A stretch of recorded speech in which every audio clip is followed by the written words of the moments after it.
तो दोस्तों तुम्बाड़ जैसे एक मास्टरपीस फिल्म देने के बाद सोहम शाह फिर से बड़े पर्दे पर लौट कर आ रहे हैं अपनी नई फिल्म लेकर, जिसका नाम है क्रेजी, जो कि 28 फरवरी यानी कि इस शुक्रवार सिनेमाघरों में दस्तक देने वाली है। अब दोस्तों पिछले दिनों फिल्म का टीजर रिलीज हुआ था। टीजर पूरी तरह से आई कैचिंग था और कहीं ना कहीं फिल्म को लेकर ऑडियंस के बीच में टीजर ने ही एक्साइटमेंट जगा दी थी। उसके बाद फिल्म का ट्रेलर तो इतना ज्यादा पावरफुल था कि भाई सोने पे सुहागा हो गया। लेकिन बाद में जब इस फिल्म के गाने आए तो गाने भी इतने बढ़िया कि भाई इस वक्त रील्स पर इसी फिल्म के गाने ट्रेंड कर और हर जगह सोशल मीडिया पर इस फिल्म के ट्रेलर और गानों की बात की जा रही है। यानी कि फिल्म को लेकर जो हाइप है ना वो तो अच्छी खासी क्रिएट हो चुकी है। तो कहीं ना कहीं फिल्म की मार्केटिंग बहुत बढ़िया तरीके से की है। और दूसरी सबसे बड़ी वजह यहां पर सोहम शाह फिल्म में है, जिनके ऊपर ऑडियंस को बहुत भरोसा है कि भाई ये बंदा अगर कोई फिल्म लेकर आएगा तो फिल्म में कुछ हटकर हमें देखने को मिलेगा। तो फिल्म तो अब कुछ दिन यानी कि इस शुक्रवार रिलीज होने वाली है। लेकिन दोस्तों अगर आपने क्रेजी का ट्रेलर ध्यान से देखा हो तो यहां पर पता चलता है कि सोहम शाह का जो कैरेक्टर है ना अभिमन्यु, उसकी बेटी किडनैप हो चुकी है और वो बंदा अपनी बेटी को बचाने के लिए बड़े बड़े खतरों से खेल रहा है। लेकिन सवाल ये आता है कि आखिर इसकी बेटी को किडनैप किसने किया है।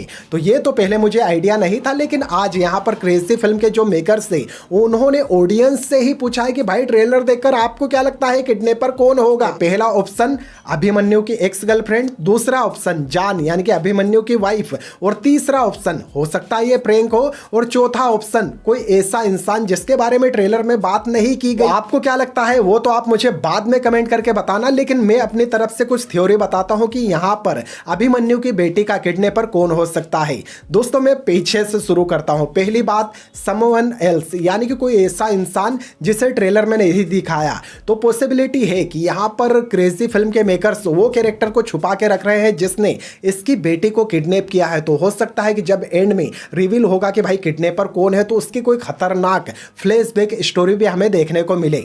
अब तीसरा ऑप्शन क्या है कि ये प्रैंक हो सकता है। तो भाई ट्रेलर आपने ध्यान से देखा है, यहाँ पर अभिमन्यु के कैरेक्टर के पूरी फटके हाथ में आ जाती है, इतना खतरनाक स्टंट कर रहा है वो बंदा और मौत से लड़ रहा है। तो ऐसा प्रैंक तो नहीं हो सकता। तो प्रैंक वाला जो ऑप्शन है ना वो उसमें दम नहीं है। अब दूसरा ऑप्शन क्या है, जान यानी कि अभिमन्यु की बीवी। तो ये पॉसिबिलिटी भी नहीं है, क्योंकि अगर अभिमन्यु की बेटी की किडनैपिंग हुई है, बेटी की जान खतरे में है, तो आप खुद दिमाग लगाओ ना, वो जो बेटी है वो सिर्फ अभिमन्यु की नहीं है, उसकी बीवी की भी है। तो कोई भी माँ अपनी बेटी की जान खतरे में नहीं डालेगी। तो जान वाले ऑप्शन में भी मुझे दम नहीं दिखता। पहला ऑप्शन क्या है, अभिमन्यु की एक्स गर्लफ्रेंड। तो यहाँ पर भी चांसेस है। वो किस तरह, देखो अभिमन्यु ने हो सकता है कि उसकी एक्स गर्लफ्रेंड को छोड़ दिया, उसके बाद में दूसरी लड़के से शादी कर ली, तो अब उसकी एक्स गर्लफ्रेंड उस पर खुन्नस निकालने के लिए उसकी बेटी को किडनैप करके इसे परेशान कर रही है और बता रही है कि देख असली दर्द क्या होता है। तो एक्स गर्लफ्रेंड के भी चांसेस है। लेकिन आप में से बहुत सारे लोग बोलेंगे भाई हमने भी ट्रेलर देखा है, जो किडनैपर है उसकी आवाज़ मर्द की है। तो भाई मेरे आप 2025 में जी रहे हो, एआई का ज़माना है। हो सकता है कि जो उसकी एक्स गर्लफ्रेंड है वो एआई के इस्तेमाल से खुद की आवाज़ को मर्द की आवाज़ में बदल कर फिर अभिमन्यु को फ़ोन लगाकर धमकाती हो। कि यहाँ पर एक्स गर्लफ्रेंड के भी चांसेस है, साथ ही साथ में कोई ऐसा इंसान जिसे ट्रेलर में हमें इंट्रोड्यूस नहीं किया है। अब असली किडनैपर कौन है वो तो इस शुक्रवार यानी कि 28 फरवरी को पता चल ही जाएगा। और मैं खुद काफ़ी ज़्यादा एक्साइटेड हूँ जानने के लिए कि भाई अभिमन्यु की ज़िंदगी को यूँ तहस नहस करने वाला आखिर कौन है। तो मैं तो इस फिल्म को फर्स्ट डे फर्स्ट शो इसी शुक्रवार देखने जाने वाला हूं और पता करूंगा कि भाई आखिर किडनैपर है कौन। बाकी आपको क्या लगता है दोस्तों, इन चार ऑप्शन एक्स, जान, प्रैंक और समवन एल्स में कौन हो सकता है किडनैपर? कमेंट बॉक्स में कमेंट करके जरूर बताएं और चैनल को सब्सक्राइब करना बिल्कुल ना भूलें।